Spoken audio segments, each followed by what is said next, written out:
ঝড় হয়ে দিলে সব ধ্বংস করে ক্ষত দেখাবো কাকে।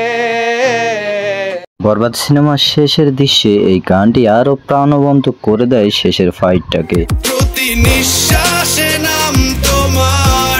এই গানটি এবার আমাদেরকে খালি গলায় শোনালো নিঃশ্বাস গানের স্রষ্টা এবং এই গানের গায়ক জিএম আশরাফ। জিএম আশরাফ মূলত এর আগেও মেহেদী হাসান হৃদয়ের সাথে কাজ করেছে তার সাথে ছোট পর্দায় নাটকে বেশ কয়েকটি গানে দেখা গেছে জিএম আশরাফ এবং মেহেদী হাসান হৃদয়ের জুটি। আর মেহেদী হাসান হৃদয়ই তাদেরকে বড় পর্দায় মেগাস্টার শাকিব খানের সিনেমাতে গান গাওয়ার সুযোগ করে দেন। আর তারপরের ইতিহাস তো সবারই জানা, এই গানটি ছাড়া যেন শেষের দৃশ্য একেবারেই অসম্পূর্ণ থেকে যেত। শাকিব খানের সোয়াগ আর এই সিনেমার গায়কের গায়কই যেন মিলেমিশে একাকার করে এই শেষের দৃশ্যটি আরো প্রাণবন্ত এবং উজ্জ্বল করেছে, প্রশংসিত করেছে দর্শকদের মধ্যে।